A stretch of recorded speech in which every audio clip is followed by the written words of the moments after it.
it looks like the walls have been built up and reinforced. Right, they may have been filled in. This may have been more open during the time of David. Oh, surely to fit all those people. That's right. David's time here at the Cave of Adullam was very short, and only a couple of verses in 1 Samuel 22 that mention that. Even though it's mentioned so briefly, obviously it makes sense why he came here. Look at how much this opens up in here. This is huge.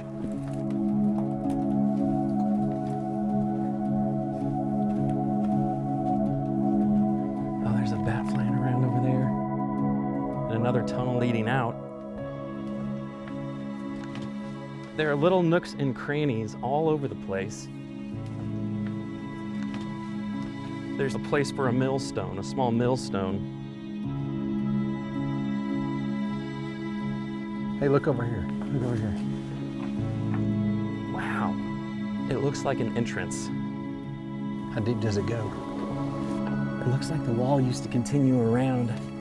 Maybe it's been backfilled. But the cave continues on the other side. There's just room after room. Oh man. Look at this. Oh my.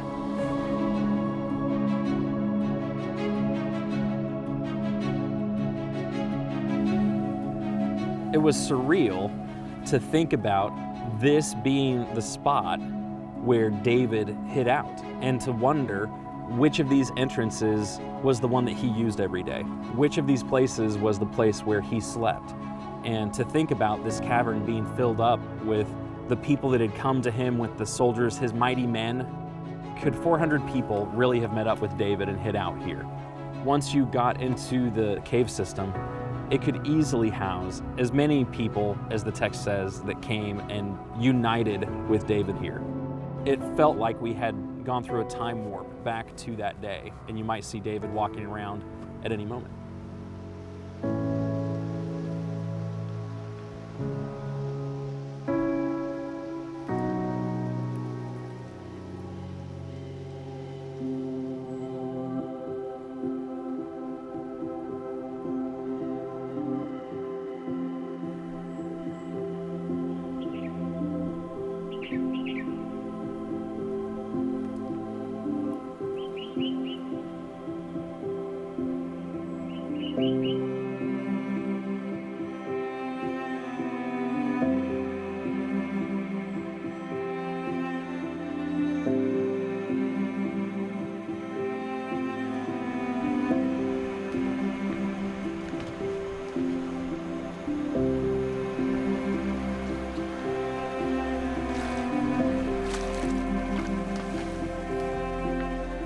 After David left Adullam and hid his parents in Moab, he kept moving around.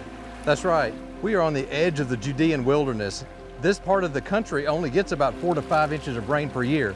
So it had been very important for David and his men to find water, which is why they came here to the streams of Ein Gedi. I would never imagine being in a place so arid as the Judean wilderness and then seeing a waterfall with a stream like this gurgling through. It's a beautiful place, and of course you can see even here in the middle of the summer, water still comes through here.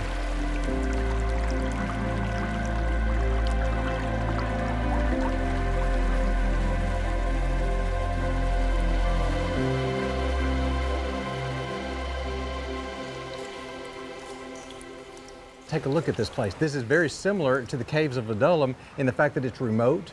In addition to that, he had a layer of protection here. He would have been able to see when people were coming. The most important thing, of course, is the water. As you walk around this area, you can see for miles, this is the only place where water is. And so water continually funnels through the wilderness of Judea into this narrow valley that comes through Ein Gedi. During the rainy times of the year, the water can be actually much higher than we are right now. In fact, you can see some of the markings and stuff on the wall where the water has been up that high during the wet season. Again, Barry has taken us to a place that the Bible describes David going to during Saul's pursuit of him, and it's not some random place. It makes sense that he went there, and it makes sense why he went there. It's a real place, and you can walk up that canyon yourself. It was at En Gedi that Saul heard David was there. He brings his troops down, and he needs to take care of some business. Goes into a cave. It just happens to be the cave where David and his men are hiding. He had the peer pressure of his soldiers saying, God has given you a moment. God has provided an opportunity for you to eliminate the opposition. And David goes as far as to cut the king's robe, just the corner of it. And then guilt overcomes him, and he goes out after Saul leaves the cave to let him know, look, your life was in my hands. I could have removed you if I wanted to. For 10 years, David was on the run, trying to keep from being killed by Saul. And it would have been so tempting to cut all of that short by eliminating him in that cave. He knew this was his opportunity to get back at Saul. But I appreciate David's attitude in the whole thing. Through all of this, he recognized that Saul was the king. He was the king chosen by God. David was a man after God's own heart. He had honor for the king, even though he was in the situation that he was in.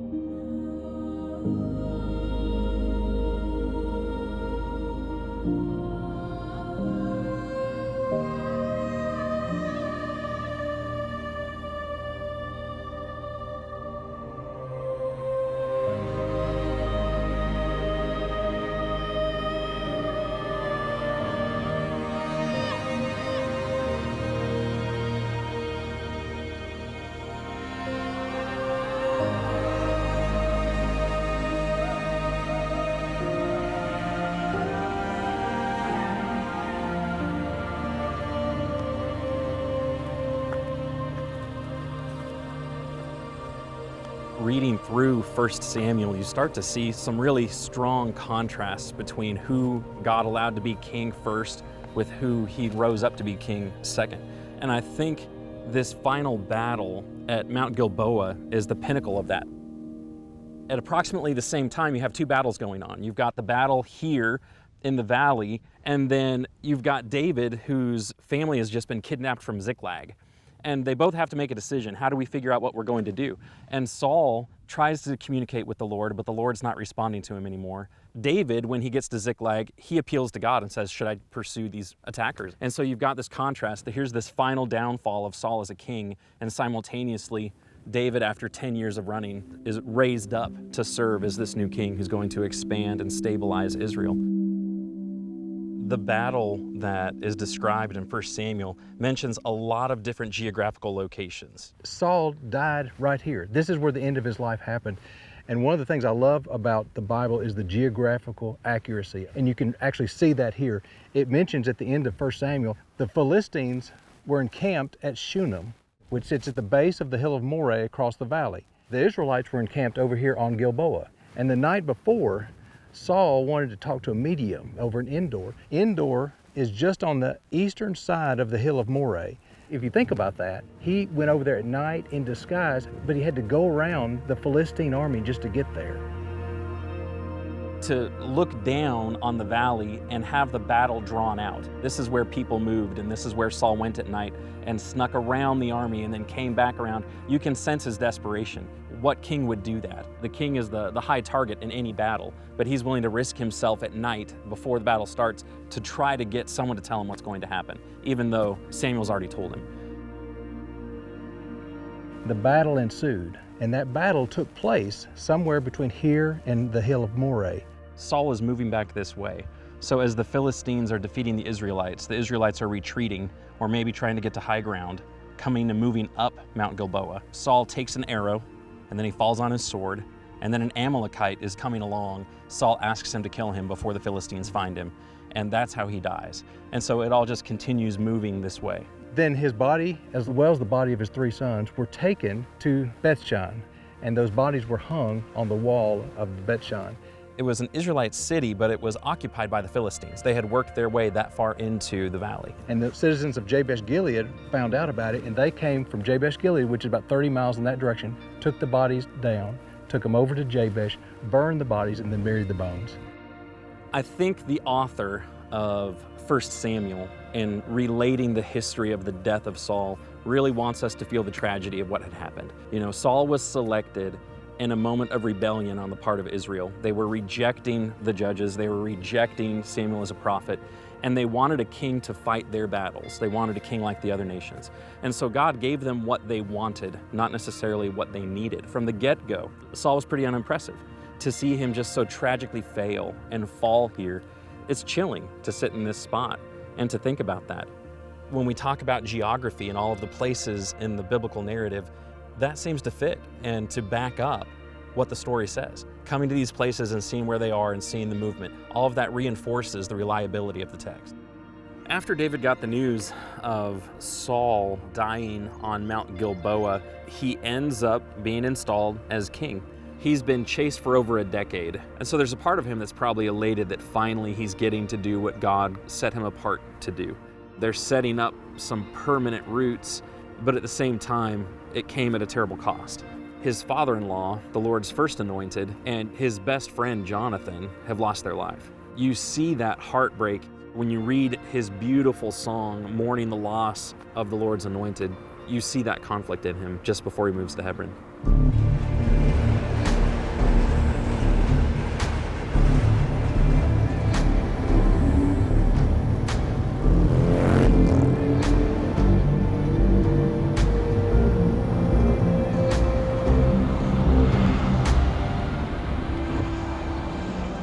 Now, Hebron is actually in the West Bank, and so the situation down there isn't quite as stable as where we have been. And so we'll just have to see what it's like when we get down there.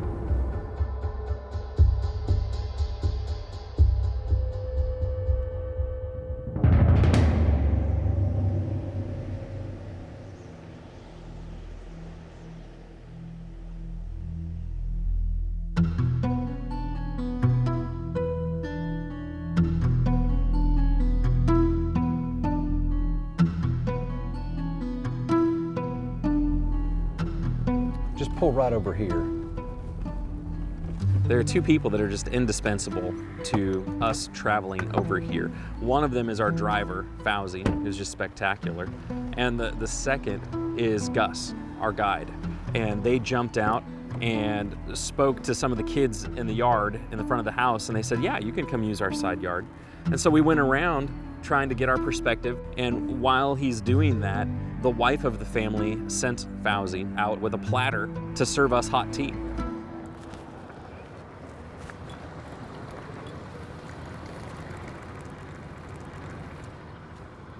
They just brought us hot tea from inside the house. It smells delicious. It does. Thank you, Fauzi. You're welcome. The hospitality here is amazing. So kind. People are so kind everywhere. Boy, it's good. Sweet. Yeah. I'm not really a big fan of hot tea, but this is really good.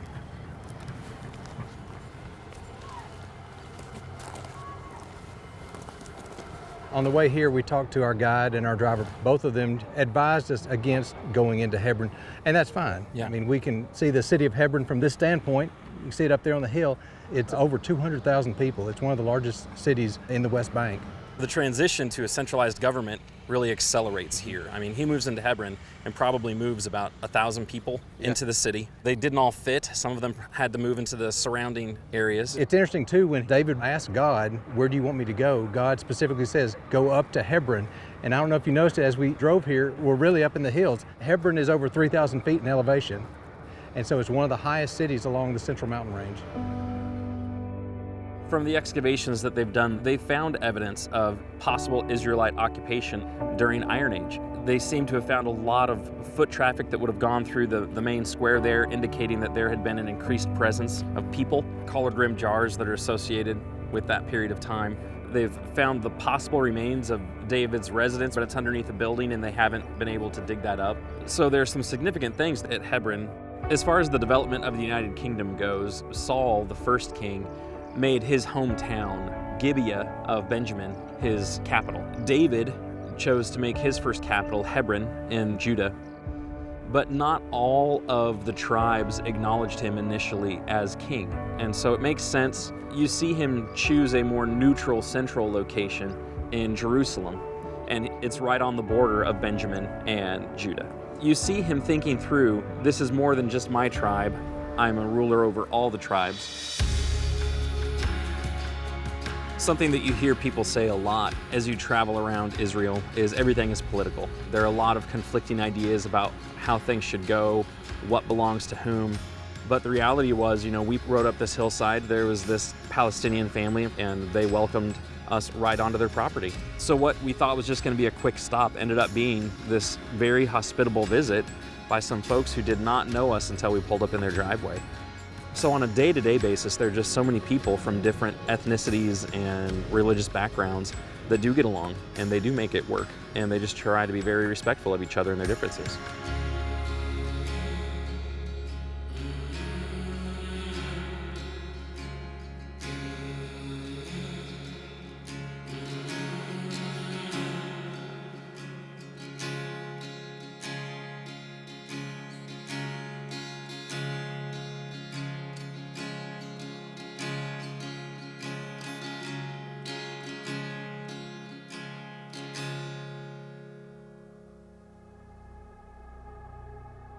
Seeing both Ein Gedi and the Caves of Adullam, you get the sense that David selected his hiding places from Saul very intentionally. They gave him some type of advantage or provided some type of very needed resource in each place. And the view from Adullam was just incredible. That's right, and both places are so remote, that gave him kind of a strategic advantage as well. And then being on Mount Gilboa, the text is very specific about Saul's movement that night.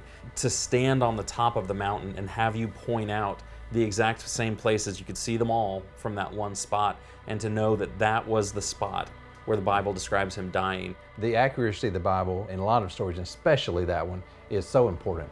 And then to go to Hebron, where after David gets the news of Saul's death, after all this time of waiting, he finally becomes king and establishes his government there, and to realize everything that's been found there. They believe that there's evidence of a central government beginning there and just so many people thriving. That fits David in his first 7.5 years as king. So much of the text is devoted to David. There's so much more that describes his reign. Surely there's more.